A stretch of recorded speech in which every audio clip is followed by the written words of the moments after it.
Alô pessoal, mais um vídeo no canal Vene Casagrande, vídeo com informações do Flamengo, e hoje teve a apresentação oficial de Lucas Paquetá lá no Ninho do Urubu como jogador do Flamengo.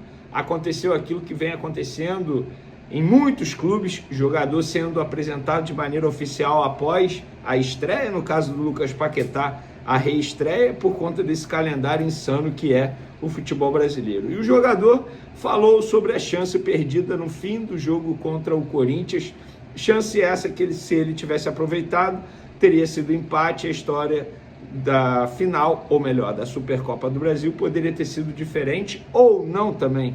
A gente não sabe, ele falou sobre isso. E teve a presença de BAP. O que será que BAP foi fazer no Ninho do Urubu? A gente vai comentar no vídeo de agora. Tem também informação sobre Carrascal. Ele pode ou não pode jogar na quarta-feira contra o Internacional pelo Campeonato Brasileiro? E por falar em Campeonato Brasileiro, muita gente me pergunta se o Flamengo ainda pode se classificar para a próxima fase do Campeonato Estadual. A gente também vai falar sobre isso. Vamos trazer as combinações que o Flamengo precisa para poder se classificar. E tem um caso inusitado envolvendo Matheus Gonçalves lá na Arábia. Lembra do Matheus Gonçalves, que foi vendido pelo Flamengo? Muita gente está pedindo ele de volta ao Flamengo por conta dessa situação inusitada que ele está vivendo lá na Arábia. Isso tudo e muito mais no vídeo de agora, mas antes gostaria de pedir para você se inscrever no canal, soltar o dedo no like, ativar a notificação e compartilhar esse vídeo com os amigos, com as amigas, e assim o canal Vene Casagrande vai crescendo cada vez mais. Tenta hypar, eu recebi a mensagem aqui, por isso que eu parei de falar, mas na informação ainda não. Tenta hypar o vídeo também, porque isso é importante. Vamos lá, galera. Eu vou começar falando sobre o Matheus Gonçalves. Encerramento de contrato com o empresário faz Matheus Gonçalves perder espaço em clube saudita. Rapaz, no Al-Ahly da Arábia Saudita, desde setembro do ano passado, o meia teve status de titular durante a maior parte da temporada. De 22 partidas, ele esteve desde o início em 16, com 2 gols e 3 assistências. No entanto, nos 2 jogos mais recentes da equipe, caramba, o jogador de 20 anos sequer foi relacionado para a partida. Pessoas próximas ao atleta indicam que o meia está sofrendo uma espécie de boicote devido ao iminente fim do seu contrato, que termina em março com a Bertolucci Sport, empresa que agencia a carreira do meia há 7 anos. Matheus não deve renovar o contrato com Bertolucci por conta de um desgaste entre o jogador, seus familiares e o staff iniciado enquanto o meia ainda estava no Flamengo, devido ao insucesso por parte do atleta relacionado ao desejo de jogar na Europa. Isso é uma matéria do jornal O Globo. Gente, olha só, se isso for verdade, que isso, cara? Imagina a influência que o escritório do Juliano Bertolucci não tem nesse clube, hein? Porque, olha, eu nunca vi isso. Jogador ser afastado de um time porque rompeu o contrato ou vai romper contrato com o empresário. Eu nunca vi isso. Confesso para vocês que eu não me lembro de um caso como esse. Olha, se Matheus Gonçalves está afastado lá, eu não tenho dúvidas. Em breve, um clube brasileiro vai tentar a contratação desse jogador, porque o Matheus Gonçalves é um baita jogador, tá? Um jogador de muita qualidade, não tem dúvida. Daqui a pouco ele pinta aí no futebol brasileiro. Olha, galera, hoje, segunda-feira, após derrota para o Corinthians, dia movimentado no Ninho do Urubu, BAP, o presidente, foi lá. Mas será que foi cobrar os jogadores? Não, gente, não foi cobrar os jogadores. Ele foi apresentar Lucas Paquetá. Quer queira você ou não, Lucas Paquetá é a maior contratação da história do futebol brasileiro, pelo menos em valores, 42 milhões de euros. E o BAP estava lá marcando, quebrou até um protocolo, porque o BAP não costuma ir em apresentação de jogador, ele sempre deixa o José Boto, mas dessa vez, e eu acho justo o motivo, totalmente compreensível, é a maior contratação do futebol brasileiro, repito, 42 milhões de euros, e o BAP, antes do Lucas Paquetá falar, disse o seguinte: não vim aqui hoje para falar da contratação de um atleta para o futebol do Flamengo. Para isso eu tenho o Boto e o Felipe, mas acho importante dividir algo que nos enche de orgulho, que é a felicidade de ter condições econômicas de repatriar um atleta do quilate do Paquetá. Se não fosse pelas receitas da gente, a gente não teria condições de trazer o Paquetá. Isso depende de patrocinadores, receitas, contratos de longos prazos, profissionalismo. Quando o Flamengo fatura o que fatura, muito desse dinheiro vem da credibilidade que o clube alcançou.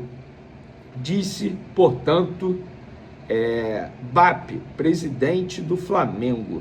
Bom, gente, ele tá certo, tem que fazer esse agradecimento aos torcedores, porque de fato foi uma baita contratação, uma contratação de chamar a atenção do mundo inteiro, não só do futebol brasileiro.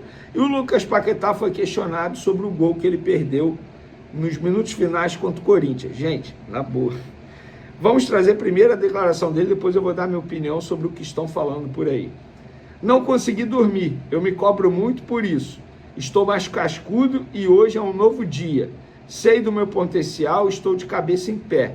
Queria muito vencer e ser campeão. Fiz muitas coisas para estar nesse jogo. Paguei avião, abri mão do meu salário no West Ham e infelizmente não foi da maneira que eu esperava. Mas hoje é um novo dia e vou trabalhar para converter a próxima oportunidade. Bom, gente, em cima disso aqui já vou dar a minha opinião. Eu vi um site extremamente renomado tratando a estreia do Paquetá como se fosse uma decepção. De verdade, gente. Decepção. O cara fez um treino inteiro com os novos companheiros, zero entrosamento, não entrava em campo desde o dia 6 de janeiro, um gramado longe das condições ideais, entrou num contexto da equipe totalmente desorganizado, um a menos. Decepção, tudo bem, ele perdeu um gol que nenhum jogador que veste a camisa do Flamengo pode perder. Seja atacante, seja zagueiro, seja custando 1 milhão de euros ou custando 2 milhões de euros. Ninguém pode perder. O jogador do Flamengo não pode perder um gol que ele perdeu. Concordo, mas tratar como decepção a estreia do Lucas Paquetá, eu acho um tremendo de um exagero. Um grande exagero. Inclusive, vou além. A única jogada trabalhada com bola rolando saiu dos pés do Lucas Paquetá. As demais foram tudo bola parada, no segundo tempo que eu estou falando, tá? Desde a entrada do Lucas Paquetá. Repara só. E vocês vão concordar comigo. Então, não foi decepção. Gostei da estreia dele, apesar do gol perdido. Então, eu vou defender o Lucas Paquetá. E não dá para ficar criticando o jogador por conta dessa estreia. Eu dizer, tá vendo? Não vale 42 milhões de euros. Meu Deus, é um exagero danado em tal de rede social. Quer culpar alguém? Culpa o Carrascal, que foi expulso de uma maneira extremamente juvenil. Inclusive, deveria ser multado pela diretoria do Flamengo por conta dessa expulsão infantil. E muita gente anda me perguntando nas redes sociais, já publiquei nas outras redes, mas vou trazer aqui. O Carrascal está liberado para jogar o Campeonato Brasileiro. Ser expulso na Supercopa do Brasil não faz com que o jogador leve a suspensão para o próximo jogo organizado pela CBF. Supercopa do Brasil é um jogo só, não é arrastado para a próxima competição. Por exemplo, como acontece na Copa do Brasil, se ele for expulso na Copa do Brasil, é eliminado, ele vai cumprir no próximo jogo organizado pela CBF, no caso, o brasileiro, aí sim. No caso da Supercopa do Brasil, não. Resumindo, Carrascal pode jogar quarta-feira contra o Internacional, quando o Flamengo volta a campo para para jogar pelo Campeonato Brasileiro. Tá bom, galera? Tamo junto, agora eu vou apurar a informação aqui. Valeu, forte abraço, fui! Hora de falar sobre o Flamengo, que vive a pior fase em bastante tempo. Nesse domingo, derrota na decisão da Supercopa do Brasil para o Corinthians, terceira derrota seguida na temporada. O Flamengo não perdia 3 vezes seguidas desde 2022, no mês de junho, quando foi derrotado pelo Fortaleza, pelo Bragantino e pelo Internacional. Inclusive, essa sequência foi responsável pela demissão de Paulo Souza. Nesse momento, não dá para imaginar a queda do Felipe Luiz, até por conta da sequência de títulos da temporada passada. Mas a derrota para o Fluminense no Carioca, para o São Paulo no Campeonato Brasileiro e para o Corinthians na Supercopa do Brasil já começam a incomodar. Por exemplo, um ex-presidente da raça rubro-negra, o Anderson Macula, já chegou a dizer o seguinte, abre aspas, eles vão ter que ser cobrados. Um time caro desse jeito e é só no terror que funciona. Só para vocês entenderem o clima que deve esperar pelos jogadores do Fla nos próximos dias. Importante registrar que o Flamengo tem seu pior início de temporada em 24 anos. São 7 partidas com uma vitória, um empate e 5 derrotas, 19% dos pontos conquistados. Bem verdade que os 3 primeiros jogos foram com a equipe sub-20, mas a entrada do time principal não garantiu melhores resultados.